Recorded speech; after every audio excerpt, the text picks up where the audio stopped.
या फोटोमध्ये मी आहे, माझ्याबरोबर जी मुलगी आहे तिचे वडील माझे अतिशय जवळचे मित्र आहेत. म्हणजे होते, ते आज नाही आहेत. त्यांची आई जी आहे तिची माझ्या बहिणीच्या वर्गामध्ये शिकलेली आहे, कॉलेजात ते सोबत होते, त्यामुळे आमचे घनिष्ठ संबंध आहेत. आणि अतिशय कौटुंबिक जिव्हाळ्याचे संबंध आमचे आहेत. माझ्याकडे असं कुठलं गणपती नसेल, दुर्गोत्सव नसेल, कुठला सण नसेल की त्या सणामध्ये यांचा परिवार कधी हजर नसतो. आणि म्हणून या ठिकाणी मी काही फोटोसुद्धा आणलेले आहेत. या फोटोमध्ये माझ्या मुली आहेत, मी आहे. या फोटोमध्ये गणपतीच्या वेळचे सगळे आरतीचे फोटो आहेत. माझ्या मुलींच्या सोबत मुलीचे फोटो आहे. म्हणजे अगदी अशी म्हणजे माझ्या मुली मुंबईला आल्या गावाहून की या सगळ्या सोबत असतात. फिरायला असेल, कुठे शॉपिंगला असेल, कुठे बाहेर जायचं असेल तर सगळं सोबत असतात. त्याचे अनेक फोटो, शेकडो फोटो माझे आणि यांच्या परिवाराचे, यांच्या आईचे, त्या भावाचे त्या सोबत आहे. ते गणपतीतले फोटो आहेत. माझ्या मोठ्या मुलीच्या मुलाला खेळवताना ती या ठिकाणी दिसते, फोटोमध्ये दिसते. असे अनेक फोटो मी आपल्याला दाखवू शकेल की ते या ठिकाणी आहेत. हा गणपतीच्या आरतीच्या वेळेचा फोटो आहे माझा, माझ्या बायकोचा. मोठा उत्सव आपण मुंबईला करतो त्यावेळेला सुद्धा ती त्या ठिकाणी असते. तिच्या घरचे सगळे कुटुंबीय हजर असतात, भाऊ असेल, आई असेल. आणि इतके आमचे जिव्हाळ्याचे संबंध आहे. आणि असं असताना गेल्या 4-5 दिवसापासून आपण बघतात की जाणीवपूर्वक काही माध्यमातून काही लोक हे फोटो आमचे त्या ठिकाणी सेल्फी काढलेले त्यांच्या माध्यमातून दाखवतात आणि त्याचा वेगळा अर्थ लावतायत. खरं म्हणजे त्या सेल्फी काढण्यामध्ये आता आपण फोटो जर बघितले असेल तर काही नाही. माझ्या मुली जशा फोटो काढतात माझ्याबरोबर, तिच्यासोबत काढलेले आहेत. अनेक फोटो आमचे आहेत, तसे तिने पण फोटो काढलेले आहेत. पण हे काढत असताना आजूबाजूला माझ्या मुली आहे, कुटुंबीय आहे, तिचे कुटुंबीय आहेत. पण ते क्रॉप करून, त्याच्यामध्ये छेडछाड करून, ते कापून फक्त आमच्या दोघांचाच फोटो त्या ठिकाणी दाखवलेला आहे, मुद्दामून. आता मला कळत नाही हे आपण असं का करतो आहोत, यामुळे कोणाची काय बदनामी होते. आपण राजकीय, आपलं काय असेल राजकारण आपण ते करू, आपण काय असेल ते लढू.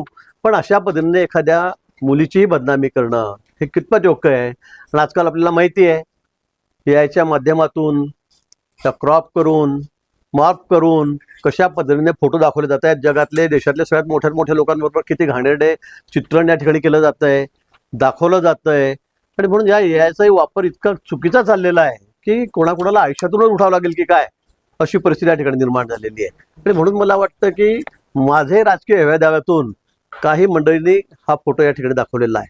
आणि दाखवणारे आपल्याला माहीत आहे हे कशा पद्धतीने अगदी आमच्या सर्वोच्च नेत्यांपासून, देवनजींपासून, सगळ्या आमच्या मंत्र्यांपासून कशा घाण पद्धतीने त्यांच्याविषयी, त्यांच्या कुटुंबियाविषयी किती घाण लिहित आहेत आणि घाण चित्रण त्या ठिकाणी दाखवत आहेत, हे आपण नेहमी बघितलेलं आहे. आणि म्हणून या संदर्भामध्ये मी तक्रारसुद्धा केली, पोलिसांमध्ये तक्रार केली. आपले कमिशनर आहेत यशस्वी यादव, त्यांच्याकडे सुद्धा तक्रार केली.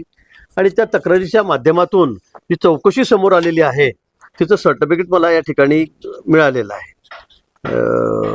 हे सर्टिफिकेट आपल्या समोर मी या ठिकाणी देतो, आपल्याला या ठिकाणी देतो.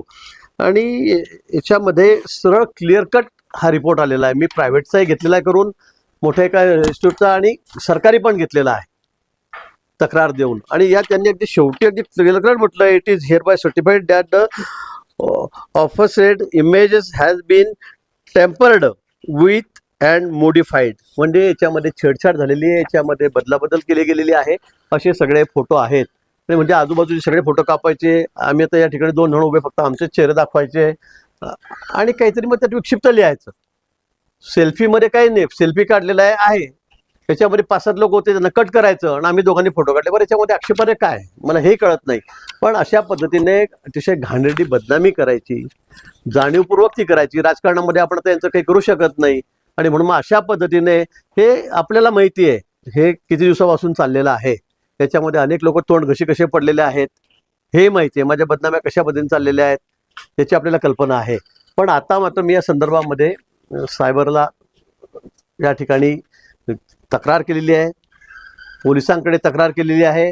आणि हे असे ज्या पद्धतीने जे उद्योग करतायत रिकामे लोक, त्यांच्यावर निश्चित आळा बसला पाहिजे आणि त्यांच्यावर कडक कारवाई झाली पाहिजे. मी माननीय मुख्यमंत्री महोदयांशी बोललेलो आहे, त्यांनाही पत्र दिलेलं आहे.